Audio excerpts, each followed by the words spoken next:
it more than I did because he was walking toward Amanda. Well,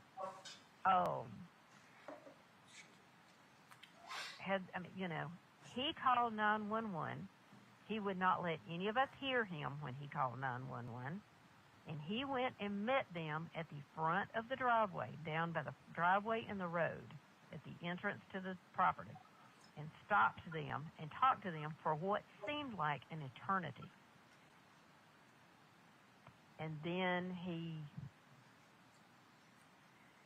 rode in the paramedics truck up to there. Well, they get out, and they had, of course, they said it was protocol. They got out with a defibrillator and a backboard and, another bag and, that kind of stuff. And he told me and Amanda, you two do not go down there. I said, you're not going to stop me from going anywhere on my property.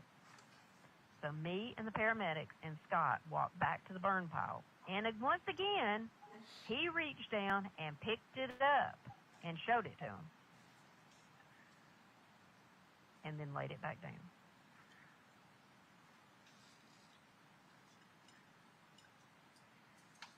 So then they radioed in something, and about that time the sheriff showed up. Of course, they're only 3 miles from my house, so it didn't take long to get there. They radioed back, somebody, and the sheriff got there.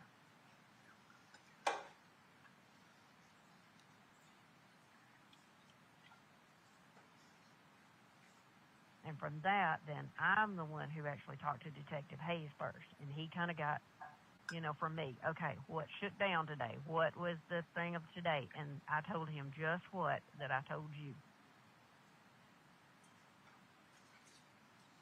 He wanted to know about Gary's medications, where they were, anything that I had on his medical history. I went in there and got that. It was in Gary's office in a file folder. I went and got him what I had, and he did not take it. I mean, I have since found it, and they did not take that. It was still there. They did take his medication, and they took his wallet, and they took his cell phone.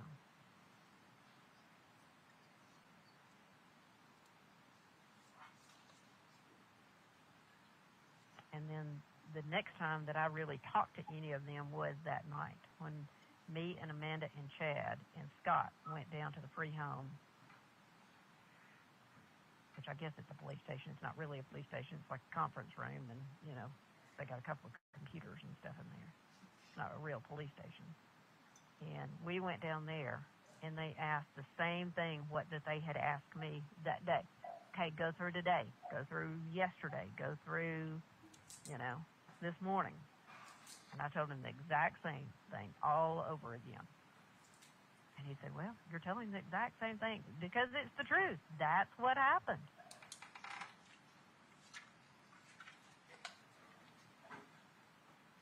So then at 1:15, they said, well, what would you say if we told you that there was a gunshot wound to a rib? So I just sat there and just looked at him, and he said, well, who's going to go out there and tell your children? Me or you? And I said, well, I'm not going to go out there and tell them that because I don't know that it's fact. I'm going by what you're telling me. And they had already told, somebody in the midst of all of it had already told me they will know nothing until they take the remains down to GBI headquarters. You will know nothing. So that stuck in my brain that when he was telling me that, I said, look, you're just telling me that, I don't know that for a fact. Oh, so you know that there was, I don't know anything. That's what I told him. I don't know anything. Well, your son says that there's a gun missing. Okay. Nobody seems to know anything about this gun. I said, he is a gun freak. I said, he likes guns. He lives and breathes guns. He, whatever. He said, well, listen to me. Okay. Okay.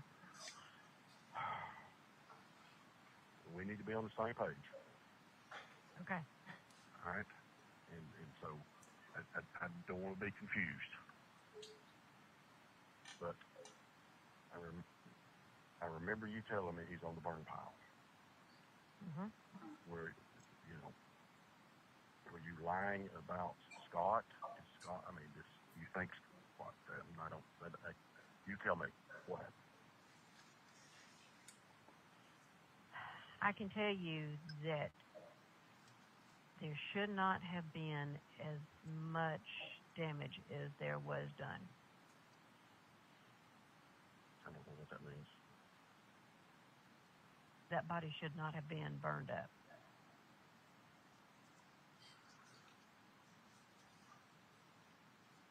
So, who burned it up? I think Scott did. Okay. I think Scott did.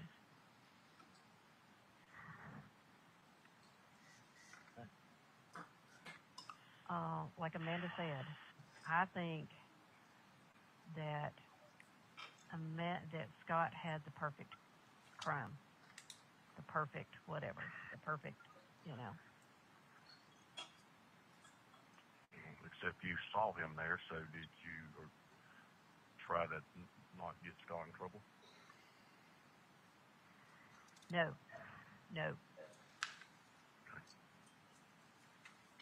I'm not covering for Scott. No, and I told them everything that I have just told you, that, because that's what that they started in. You're covering for Scott. I said, look, I don't know anything, I saw Scott come in that night. He said, do you know if he had been there, I don't know, because I said, I don't even know what time it was that Scott came in. I said, because you've got my phone. So I don't know what time it is that I talked to Scott. He said, well, do you know what Scott did from the time he came home until, I said, because he called me about 6:30 the next day and said he was at the house and for me to open up the front door.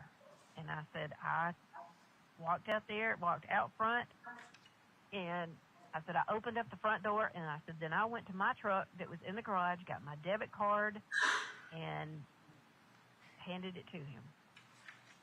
Right. What I'm saying is that night, the 3rd, that we supposedly talked, so much, and you said he was on the burn pile. Were you just trying to cover for Scott, or what? No. No. Okay.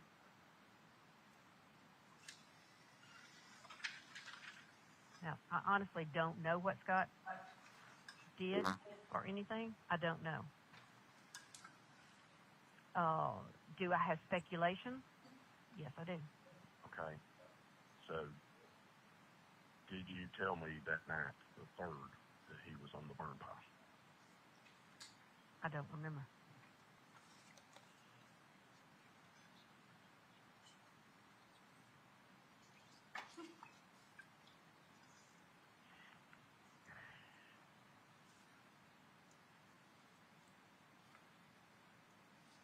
I think all that I remember saying to you was that Gary has started the burn pile. Okay. See, I don't remember. I was trying to put it all together, and that was what I was coming up with, but I don't remember what was said about Gary because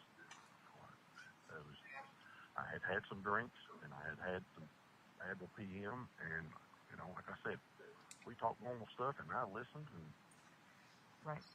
Just kind of in and out. Did you ever tell them that you had drinks and Advil PM? Okay. Okay.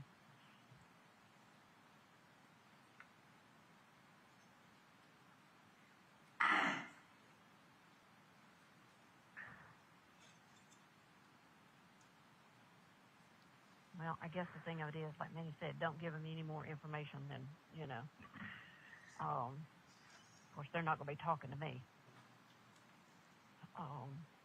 So that's the thing of it is, as Manny said, he's the only one that's talking to him. Well, we think that he's the only one that's talking to him because not any of, us are supposed to be, talking to him. So, he said that's why that they're,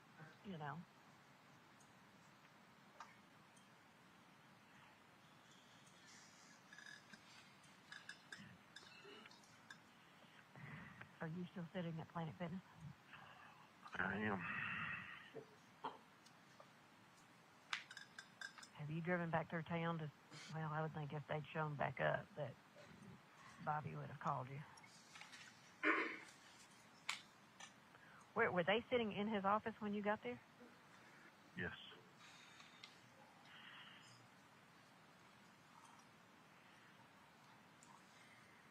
I don't know what to say or not to say.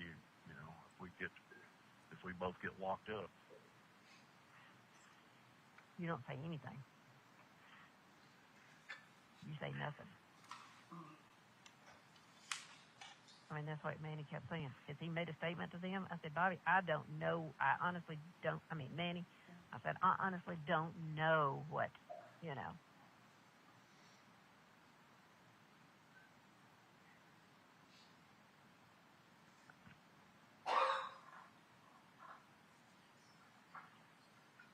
Of course, I guess his it. Ask questions, and like I told him, I haven't done anything. I wasn't down there. Right. Right. And like he said, Melody, we've been in your house. There is no blood. Nothing illuminated. I've seen pictures. Nothing is illuminated. They have nothing. They're telling you, he said, it is, I mean, you know, I said, yeah, I can, I can preach this all day long, but, you know, at the end of the day, we're still scared shitless.